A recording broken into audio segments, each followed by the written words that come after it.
Hello students, how are you? Myself doctor MS Khan आप सबके बीच हाजिर है। आज का टॉपिक है electric field due to multiple charges. ये स्टूडेंट रिलेटेड है प्रिंसिपल ऑफ सुपरपोजिशन से। प्रीवियस लेक्चर्स में हमने आपको इलेक्ट्रिक फील्ड के बारे में बताया था, उसके मैग्नीट्यूड और डायरेक्शन को फाइंड आउट करने के लिए बताया था, और ये भी बताया था स्टूडेंट कि किसी पॉइंट चार्ज से इलेक्ट्रिक फील्ड किसी पॉइंट पे फाइंड आउट करना है तो उसका मैग्नीट्यूड क्या था। तो हम लोग जान चुके हैं कि electric field due to a point charge अगर फाइंड आउट करेंगे तो उसके लिए जो फार्मूला है वो है KQ/R²। यानी यहाँ पर अगर हम लोग देखें कि ये चार्ज पार्टिकल अगर इस P पॉइंट पे इलेक्ट्रिक फील्ड क्रिएट कर रहा है इलेक्ट्रिक फील्ड, तो इस P पॉइंट पे जो मैग्नीट्यूड होगा इस Q2 चार्ज पार्टिकल से इस P पॉइंट पे, वो इलेक्ट्रिक फील्ड को हमने यहाँ पे E12 कहा है, और इसके लिए जो वैल्यू होगा KQ2/R²। पिछले लेक्चर्स में ये बात किया था हमने कि पॉइंट चार्ज से जो इलेक्ट्रिक फील्ड प्रोड्यूस होगा वो इलेक्ट्रिक फील्ड का मैग्नीट्यूड KQ/R² से फाइंड आउट करेंगे। अब यहाँ पे जो चार्ज इस तरह से दिया रहेगा हम लोग उसके वैल्यू को यहाँ पर यूज़ करेंगे। यहाँ देख रहे हैं कि Q2 दिया हुआ है तो Q की जगह पर Q2 है, और अगर इस Q2 से जहाँ पे फाइंड आउट करना है इलेक्ट्रिक फील्ड P पॉइंट पे उसके बीच का डिस्टेंस R1 है, तो ये जो R था वहाँ पे वो यहाँ R1² है। यानी आप ये समझ चुके होंगे कि किसी पॉइंट चार्ज से किसी पॉइंट पे अगर इलेक्ट्रिक फील्ड फाइंड आउट करना है तो वो KQ/R²। लेकिन स्टूडेंट्स सिर्फ एक चार्ज पार्टिकल यहाँ पर नहीं दिख रहा है, यहाँ मल्टीपल चार्जेस है। तो आज का टॉपिक यही है कि मल्टीपल चार्जेस से किसी गिवन पॉइंट पे टोटल जो इलेक्ट्रिक फील्ड होगा वो क्या होगा, और उसे हम लोग कैसे फाइंड आउट करेंगे। तो प्रिंसिपल ऑफ सुपरपोजिशन में हम लोगों ने पढ़ा है कि किसी गिवन पॉइंट पे अगर total electrostatic forces find out करना है तो वो वेक्टर सम के क्या होगा, इक्वल होगा। यहाँ उसी तरह से अगर किसी गिवन पॉइंट पे इलेक्ट्रिक फील्ड फाइंड आउट करना है तो सारे चार्जेस से, यानी जो मल्टीपल चार्जेस हैं उस मल्टीपल चार्जेस से जो इलेक्ट्रिक फील्ड प्रोड्यूस हो रहा है इंडिविजुअली, उस सारे इंडिविजुअल इलेक्ट्रिक फील्ड का जो वेक्टर सम होगा उस गिवन पॉइंट पे वो टोटल इलेक्ट्रिक फील्ड होगा स्टूडेंट्स। तो यहाँ पर आप देख पा रहे हैं कि बहुत सारा मल्टीपल चार्जेस दिया हुआ है, जैसे Q2, Q3, Q4 ... Qn तक है, और ये सभी जो चार्ज पार्टिकल्स हैं वो इलेक्ट्रिक फील्ड क्रिएट कर रहा है। ये सभी पॉइंट चार्ज पार्टिकल्स हैं। इलेक्ट्रिक फील्ड जो क्रिएट कर रहा है, हमने सपोज किया है, एज्यूम किया है कि P पॉइंट पे इन सारे जो charge particles electric field create कर रहा है वो उसका मैग्नीट्यूड इस P पॉइंट पे क्या होगा। तो हम लोग वहाँ पर एक चार्ज पार्टिकल को रखा है जिसे Q1 कहा है। Q1 यहाँ पर है, ये टेस्ट चार्ज पार्टिकल है, और आपको पिछले क्लास में बताया है कि इलेक्ट्रिक फील्ड जो है वो इस चार्ज यानी इस पॉइंट चार्ज पे डिपेंड करता है, सोर्स चार्ज पार्टिकल पे डिपेंड करता है, वो इस टेस्ट चार्ज पार्टिकल पे डिपेंड नहीं करता है। यानी इलेक्ट्रिक फील्ड को अगर हम लोग फाइंड आउट करें इस P पॉइंट पे तो ये वाला चार्ज कंसीडर होगा, ये नहीं होगा। लेकिन यहाँ इसलिए यूज़ कर रहे हैं क्योंकि हम इलेक्ट्रिक फील्ड को जानते हैं कि ये वेक्टर है, और वेक्टर में मैग्नीट्यूड और डायरेक्शन दोनों होता है। तो डायरेक्शन को रिप्रेजेंट करने के लिए स्टूडेंट्स ये Q1 को यहाँ पर रखा है, और ये Q1 का जो वैल्यू है बहुत बहुत बहुत बाकी जो गिवन चार्जेस से छोटा है, निग्लिजिबल कह सकते हैं। तो देखिए आप कि हमने क्या कहा कि मल्टीपल चार्जेस यहाँ पर दिया हुआ है, और इस P पॉइंट पे इलेक्ट्रिक फील्ड निकालना है, तो इससे इलेक्ट्रिक फील्ड फाइंड आउट होगा, इससे यहाँ पर P पे फाइंड आउट होगा, यहाँ पे फाइंड आउट होगा, और इसी तरह से Qn से इलेक्ट्रिक फील्ड P पॉइंट पे फाइंड आउट होगा। तो अलग अलग जो चार्ज पार्टिकल दिया हुआ है उनसे अलग अलग इलेक्ट्रिक फील्ड नहीं मिलेगा, और वो जो मिलेगा इलेक्ट्रिक फील्ड अलग अलग, उसी इलेक्ट्रिक फील्ड का जो वेक्टर सम होगा वो total electric field find out हो जाएगा। तो आइए देखते हैं कि इसमें क्या क्या लिखा हुआ है। कह रहे हैं क्या कि there are multiple charges Q2, Q3 ... Qn जो वहाँ पे आपको फिगर में दिख रहा है produces electric field E at point P। Suppose करते हैं कि टोटल जो इलेक्ट्रिक फील्ड E है वो P पॉइंट पे, और जो charge particle Q2, Q3, Q4, Qn से इलेक्ट्रिक फील्ड प्रोड्यूस हो रहा है वो डिस्टेंस है R1 R2 डॉट Rn तक। ठीक है, आप इसको आप देखिए तो हम कह सकते हैं कि टोटल जो इलेक्ट्रिक फील्ड है इस P पॉइंट पे वो अगर हम देखें तो E12 वेक्टर सम होगा E12 plus E13 plus E14 plus dot dot dot E1n, यानी यहाँ पर इलेक्ट्रिक फील्ड जो इससे प्रोड्यूस होगा, अगर यहाँ पे ये पॉजिटिव चार्ज है तो वो इस डायरेक्शन में हो, अगर 1 यहाँ चार्ज पार्टिकल को दिखा रहे हैं तो 1 2 समझने के लिए, क्योंकि डायरेक्शन यहाँ पर इलेक्ट्रिक फील्ड का है और उसको भी आपको रिप्रेजेंट करना पड़ेगा। तो ये Q2 चार्ज पार्टिकल P पे जो इलेक्ट्रिक फील्ड प्रोड्यूस हो रहा है उसका डायरेक्शन जो है वो इस तरफ है, और उसका जो मैग्नीट्यूड है, उसका जो रिजल्टेंट की बात अगर करें तो वो E12 दिखा रहे हैं, और E12 का जो मैग्नीट्यूड है वो Q2 बाई R1 स्क्वायर है एलॉन्ग, अगर इसको हम लोग कहें A B C और D तो एलॉन्ग AP कह सकते हैं। उसी तरह से इस Q3 से इलेक्ट्रिक फील्ड इस P पॉइंट पे फाइंड आउट करेंगे तो हम लोग देख क्या रहे हैं कि वो इलेक्ट्रिक फील्ड E13 है। तो E13 का जो मैग्नीट्यूड होगा स्टूडेंट्स वो क्या होगा Q3 बाई R2 का स्क्वायर। किस डायरेक्शन में है तो B से P की तरफ है तो कह सकते हैं BP। और इसी तरह से और भी गिवन चार्ज पार्टिकल्स होगा तो उन सब का इलेक्ट्रिक फील्ड हम लोग इसी तरह से फाइंड आउट करेंगे, और जब फाइंड आउट कर लेंगे अलग अलग तो उसका जो वेक्टर सम होगा वो टोटल इलेक्ट्रिक फील्ड इस P पॉइंट पे फाइंड आउट होगा। तो देखते हैं इसको कैसे आता है।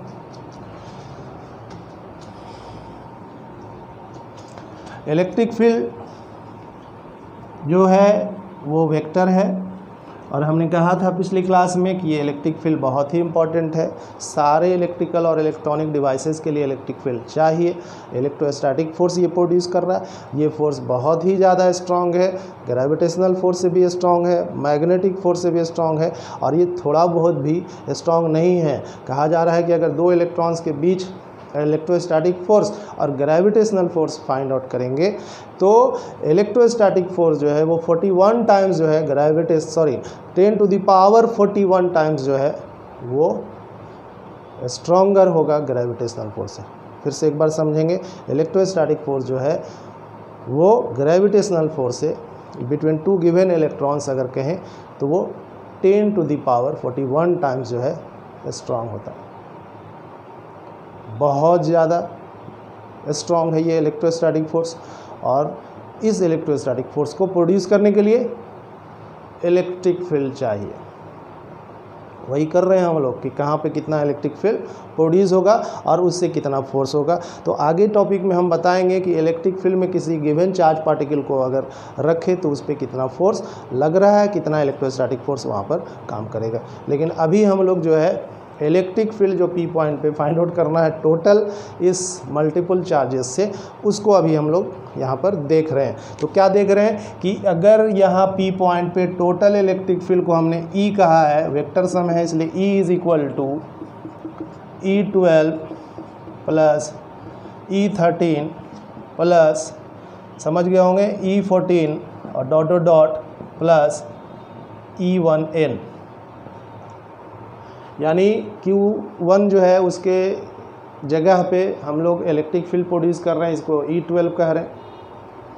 उसी तरह से Q1 चार्ज पार्टिकल के पास इलेक्ट्रिक फील्ड जो Q3 चार्ज पार्टिकल से हो रहा है वो E13 है, और इसी तरह से ये टोटल जो इलेक्ट्रिक फील्ड होगा वो वेक्टर सम है। अगर E12 लिखना चाहते हैं स्टूडेंट तो आप वहाँ पर देख रहे हैं Q2 by R1 square plus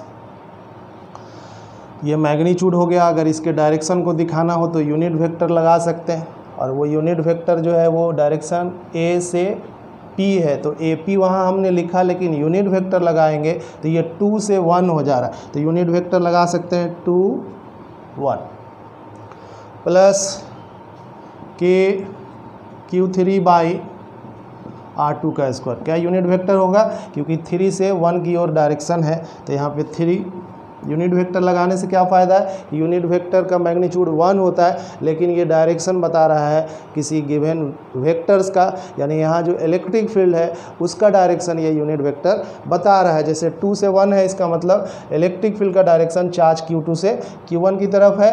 N31 अगर है तो वो बता रहा है कि इलेक्ट्रिक फील्ड का डायरेक्शन चार्ज पार्टिकल 3 जो है यहाँ पर Q3, वो Q3 से Q1 है। और प्लस जो है आगे डॉट डॉट डॉट ऐड कर दीजिएगा स्टूडेंट्स, और यही इलेक्ट्रिक फील्ड जो टोटल होगा इस P पॉइंट पे वो फाइंड आउट हो जाएगा। यानी पता ये चला कि किसी गिवन पॉइंट पे मल्टीपल चार्जेस से टोटल जो इलेक्ट्रिक फील्ड होगा वो सारे इंडिविजुअल इलेक्ट्रिक फील्ड जो अलग अलग चार्जेस से प्रोड्यूस हो रहा है वो वेक्टर सम के इक्वल होगा। देख पा रहे हैं यहाँ पर, क्लियर है। इसको और अच्छे से थोड़ा समझना है तो इसके लिए न्यूमेरिकल्स है, और बहुत सारा न्यूमेरिकल्स है, इस पर आप ज़रूर इसकी प्रैक्टिस करें। कुछ क्वेश्चन जो है हम यहाँ पर देना भी चाह रहे हैं, देखते हैं इस क्वेश्चंस को।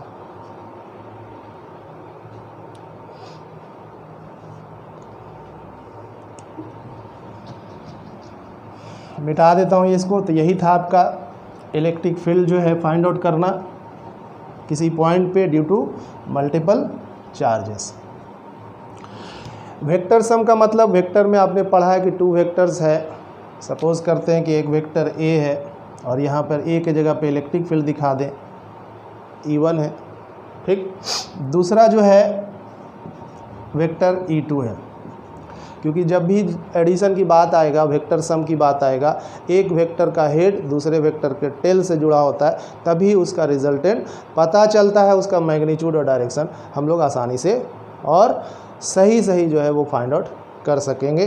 कब? जब एक वेक्टर का हेड देख रहे हैं यहाँ पे और दूसरा वेक्टर जो E2 है उसका टेल से जुड़ा होना चाहिए, और इन दोनों का जो सम होगा, वेक्टर सम होगा, वो ये तीसरा वाला साइड होगा, ये इलेक्ट्रिक फील्ड E।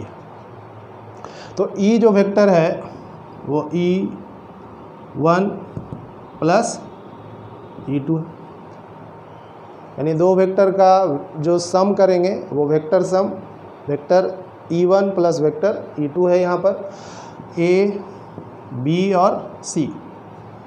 तो आप देख रहे हैं कि जो रिजल्टेंट है वो अलॉन्ग AC है। तो यहाँ पर एक चीज़ और समझना है कि इलेक्ट्रिक फील्ड एक जो है वो AB के अलॉन्ग है, और दूसरा जो इलेक्ट्रिक फील्ड है वो E2 है, वो BC के अलॉन्ग है। तो E1 और E2 जो इलेक्ट्रिक फील्ड है यानी वेक्टर है, उसके बीच कुछ एंगल होगा, और बिल्कुल यही वाला एंगल। तो इसको हम लोग क्या कर देते हैं, थीटा। आपने पढ़ा होगा कि इसको आगे खींच दीजिएगा और इस पर एक परपेंडिकुलर लाइन ड्रॉ करेंगे, तो ये इसका मैग्नीट्यूड फाइंड आउट होगा। तो हम लोग ये सब पढ़ चुके हैं वेक्टर में। अगर आप पढ़ना चाहते हैं तो आप प्रीवियस लेक्चर जो वेक्टर एनालिसिस का है, आप वहाँ जाकर वीडियो को देख सकते हैं। Vector analysis by doctor MS Khan, click करेंगे आपको मिल जाएगा।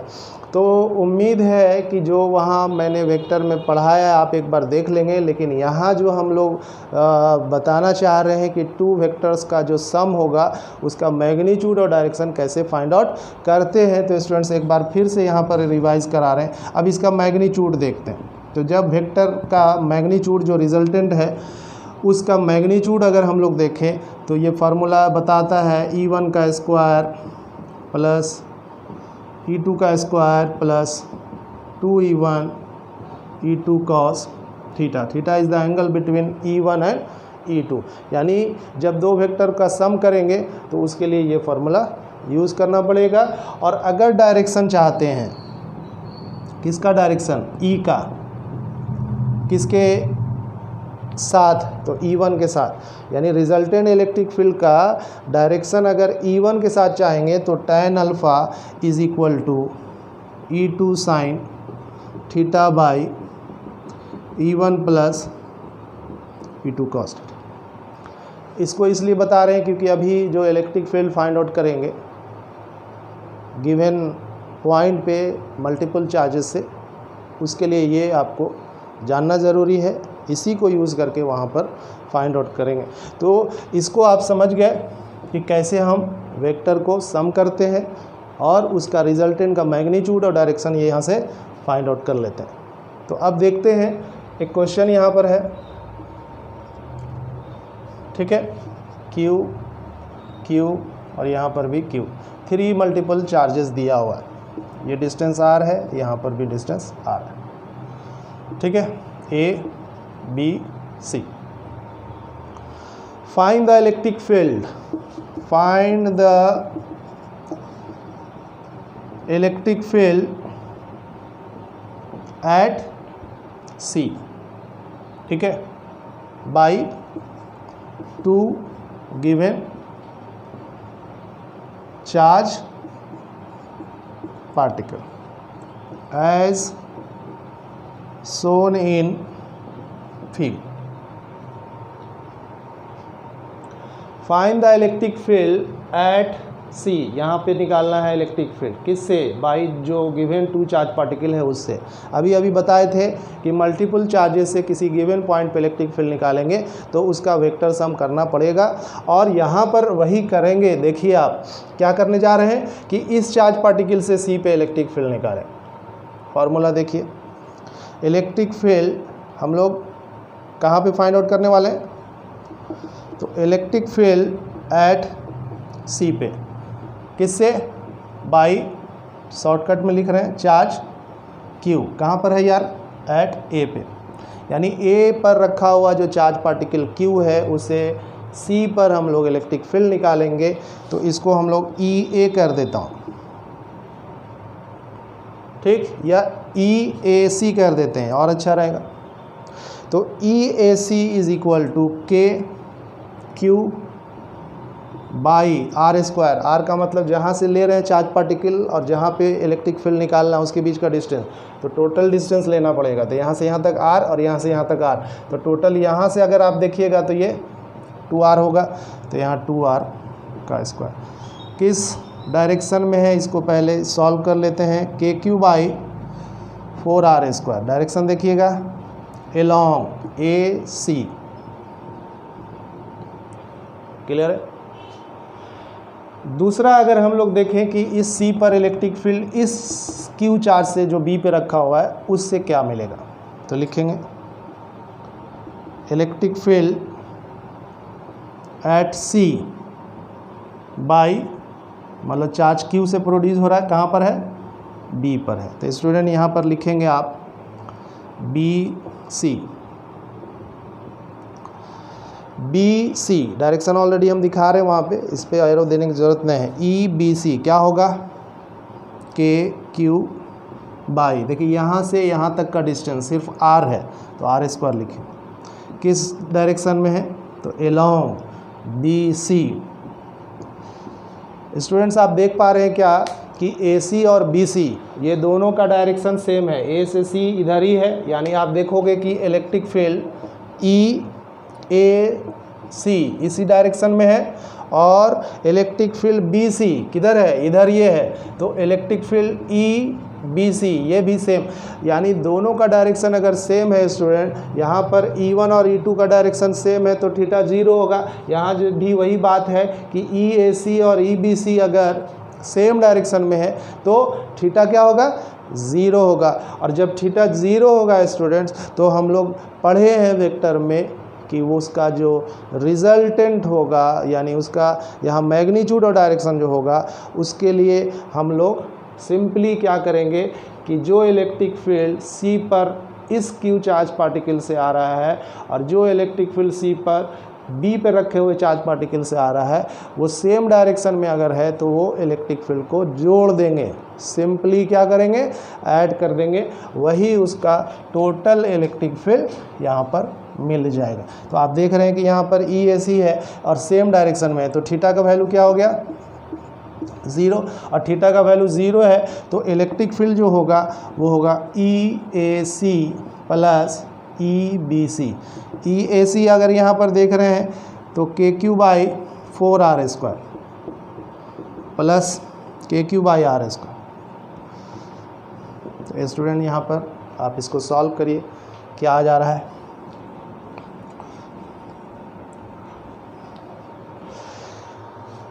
इसको आप सॉल्व करिए, देखिए तो क्या आ रहा है। तो क्या लिखेंगे? 4R स्क्वायर और ये कैंसिल तो KQ प्लस R कैंसिल हो गया तो 4KQ, यानी इसका मतलब हुआ 5KQ बाई 4R²। अब जिस दोनों वेक्टर अगर सेम डायरेक्शन में है तो उसका रिजल्टेंट भी जो है उसी डायरेक्शन में होगा, तो 5KQ by 4R² along AC कह सकते हैं या एलॉन्ग BC भी कह सकते हैं। तो ये मैग्नीट्यूड और डायरेक्शन जो है इस C पर जो है फाइंड आउट हो गया, और वो इलेक्ट्रिक फील्ड इस चार्ज और इस चार्ज से जो B और A पे रखा हुआ है उसका इलेक्ट्रिक फील्ड जो C पर होगा वो 5KQ बाई 4R² और उसी डायरेक्शन में होगा जो दोनों electric field individual electric field का डायरेक्शन है। उम्मीद है आप समझ गए होंगे इस क्वेश्चंस को। इसमें कुछ चीज़ें और देख लीजिए तो और क्लियर हो जाएगा। अगर हम यहाँ पे फाइंड आउट करें, ठीक है, इसी क्वेश्चंस में हटा देते हैं ये सब, देखिएगा फाइंड करना अगर है B पर, अभी हम लोग C पे फाइंड आउट किए, find the electric field at B पे, ठीक है, due to given charge particles as shown in figure. देख रहे हैं आप, पूरा क्वेश्चन ही लिख देते हैं। तो इस दिए हुए फिगर में आपको इस B पर रखे हुए चार्ज के ऊपर अगर हम इलेक्ट्रिक फील्ड या B पॉइंट पे इलेक्ट्रिक फील्ड इस A और C पे रखे हुए चार्ज से फाइंड आउट करें तो देखते क्या है इसका रिजल्ट। देखो इसको कैसे फाइंड आउट करेंगे। तो स्टूडेंट अब क्या देख पा रहे हैं कि इलेक्ट्रिक फील्ड हमको B पॉइंट पे निकालना है, तो लिखेंगे इलेक्ट्रिक फील्ड एट B पर, कौन वाली चार्ज से, ड्यू टू समझ गए थे पहले वाला, इतना लिखने की भी ज़रूरत नहीं है, लेकिन लिख दे रहे हैं B due to charge Q कहाँ पर है, एट A पर, A पर है ये चार्ज और B पे हमको इसका इलेक्ट्रिक फील्ड फाइंड आउट करना है। तो EAB कह सकते हैं। तो EAB A से B के ऊपर लग रहा है, क्या लिखोगे, KQ, ये Q है और यहाँ से यहाँ तक का डिस्टेंस R², किस डायरेक्शन में है स्टूडेंट देखिए, एलॉन्ग AB कह सकते हैं, BC कह सकते हैं, इसी डायरेक्शन में कोई भी पॉइंट ले लीजिएगा, चलिए AB कह दे रहे हैं। फिर क्या करेंगे, electric field at B due to charge Q at कहाँ पे है, C पे। इसके लिए इलेक्ट्रिक फील्ड, इससे हमको यहाँ पे इलेक्ट्रिक फील्ड निकालना है, तो CB कह रहे हैं, क्या हो जाएगा, KQ, देखो जितना डिस्टेंस पे R इधर है उधर भी वही है, तो KQ बाई क्या आया, R²। लेकिन यहाँ पर स्टूडेंट देखना है कि C से जो इलेक्ट्रिक फील्ड B पे निकालेंगे उसका डायरेक्शन इधर है, तो एलॉन्ग CB कह सकते हैं या BA कह सकते हैं। देखने को क्या मिल रहा है कि AB जो है वो CB के अपोजिट है। अगर आप AB लिखे हैं और इसका इलेक्ट्रिक फील्ड अगर हम BA कह दें तो यहाँ से भी आपको दिख रहा होगा कि अपोजिट है, और यहाँ CB से भी दिख रहा है कि अपोजिट है। इसका मतलब यहाँ थीटा कितना है, दोनों वेक्टर जो इलेक्ट्रिक फील्ड है यहाँ पे वो एक दूसरे के अपोजिट है, तो यहाँ पर थीटा क्या हो गया, 180 हो गया स्टूडेंट। अब फिर इसमें पुट करेंगे हम लोग 180, देखिए क्या आता है। और आपने पढ़ा है वेक्टर में कि जब थीटा 180 हो जाए स्टूडेंट्स तो वहाँ जो रिजल्टेंट है E वो एक दूसरे के अपोजिट है, यहाँ पर 180 डिग्री है, तो उसका जो सम होगा वो यहाँ पर EAB माइनस ECB, CB है, यस। तो यहाँ पर देख क्या रहे हैं कि जब 180 होगा तो यहाँ माइनस हो जाएगा, जब सेम डायरेक्शन में रहता है तो वहाँ थीटा 0 होगा और वो ऐड हो रहा था, यहाँ अपोजिट डायरेक्शन में है।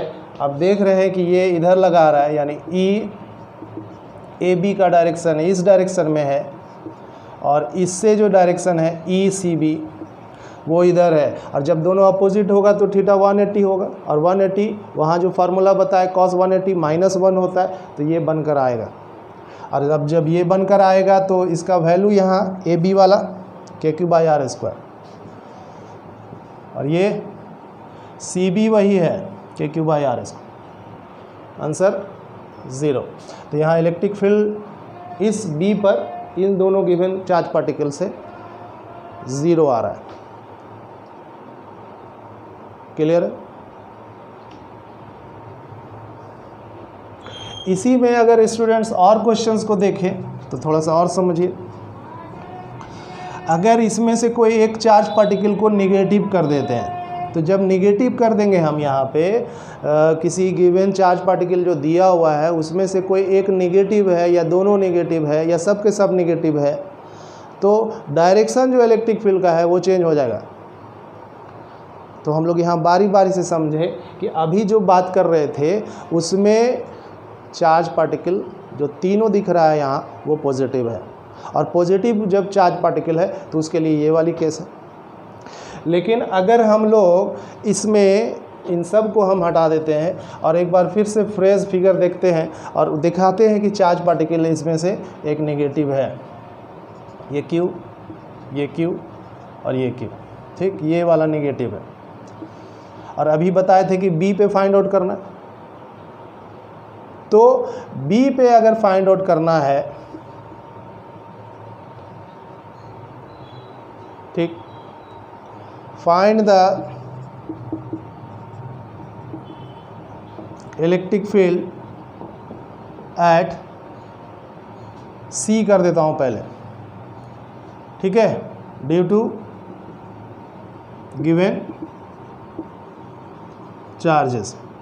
इसका डिस्टेंस R लिए थे, पहला वाला क्वेश्चन जो बनाए हैं वो C पर फाइंड आउट किया था। हम लोग यहाँ पर भी फिर से एक बार C पे ही फाइंड आउट करेंगे। सिर्फ डिफरेंस क्या दिख रहा है कि इसमें से एक चार्ज पार्टिकल नेगेटिव है।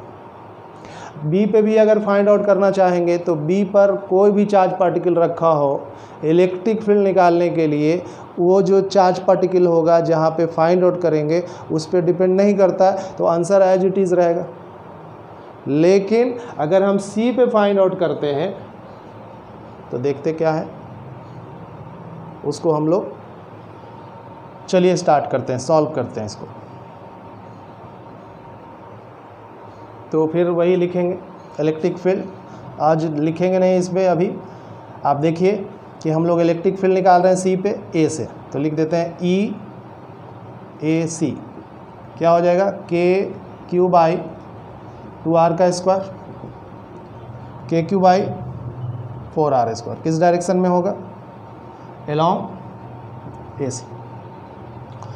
उसी तरह से स्टूडेंट हमको C पे ही निकालना है इस -Q से, तो E क्या कहिएगा, C लगा रहा है तो B पे CB हो क्या गया KQ/R²। देख रहे हैं कि ये इस पे लगा, सॉरी हमको निकालना क्या है, इलेक्ट्रिक फील्ड इस C पे निकालना है, Q और -Q से, सॉरी, तो BC यहाँ लिखेंगे, BC लिखेंगे, यानी B पर रखा हुआ चार्ज पार्टिकल -Q से इलेक्ट्रिक फील्ड C पे निकालेंगे, तो KQ/R² किस डायरेक्शन में होगा।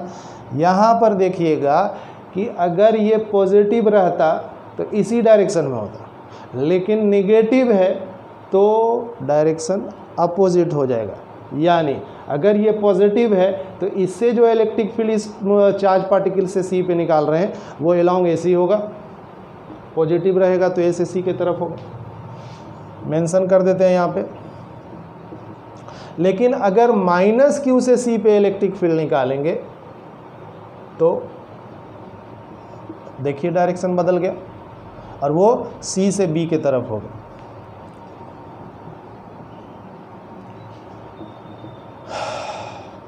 निकाल तो रहे हैं हम लोग B पे रखा हुआ चार्ज पार्टिकल -Q से C पे इलेक्ट्रिक फील्ड, डायरेक्शन जो है यहाँ बदल जाएगा क्योंकि चार्ज का साइन बदल गया। पॉजिटिव अगर ये भी रहता तो इधर ही होता, नेगेटिव है तो वो उसके अपोजिट हो। तो एलोंग सी बी, अब देखो ए सी और सी बी में एक दूसरे के क्या है, अपोजिट है, तो थीटा कितना हुआ 180, और थीटा 180 हो गया। तो अभी अभी पढ़े कि इसका रिजल्टेंट जो निकालेंगे तो ई ए सी माइनस ई बी सी। अब यहाँ पर ई ए सी क्या दिख रहा है, के क्यू बाई 4 स्क्वायर के क्यू बाई आर स्क्वायर, है ना स्टूडेंट्स? कोई दिक्कत नहीं होगा मेरे ख्याल से, समझ पा रहे होंगे। तो 4r स्क्वायर, ठीक, के क्यू लिख दिया, माइनस आर स्क्वायर कैंसिल हो गया तो 4 के क्यू, देखिए -3 के Q by 4r square, minus के क्यू बाई 4r स्क्वायर। अब माइनस वाला साइन है, इसका मतलब है कि इलेक्ट्रिक फील्ड का जो डायरेक्शन है निगेटिव चार्ज पार्टिकल का वो उसी के अलोंग है। तो हम लोग अभी जो नेगेटिव चार्ज पार्टिकल का डायरेक्शन दिखा रहे थे सी बी, तो वही डायरेक्शन यहाँ होगा सी बी, बी है ये। उम्मीद है आप इस तरह से बहुत सारा न्यूमेरिकल्स होगा आपके पास किताब में, बुक्स में, ट्राई करेंगे और कोशिश ये करेंगे कि सबका कंसेप्ट आपके दिमाग में हो। और मेरा मकसद भी यही है कि आपको कंसेप्ट के साथ फिजिक्स बताएं। ये वीडियो, ये लेक्चर अगर आपको समझ में आया है, आप इसे लाइक करिएगा। जो स्टूडेंट सब्सक्राइब नहीं किए हैं सब्सक्राइब करिएगा, अपने स्टूडेंट्स को भी बताइएगा। आपको कहीं जाके फिज़िक्स पढ़ने की ज़रूरत नहीं है, आप यहीं पे घर पे रह करके मुझसे पढ़ सकते हैं। कहीं कोई प्रॉब्लम अगर आपको न्यूमेरिकल्स बनाने में होता है तो आप YouTube के चैनल पे कमेंट बॉक्स होता है, उस पे आप भेज सकते हैं। हम आपके क्वेश्चन का आंसर उसी वक्त आपको भेज देंगे। Thank you.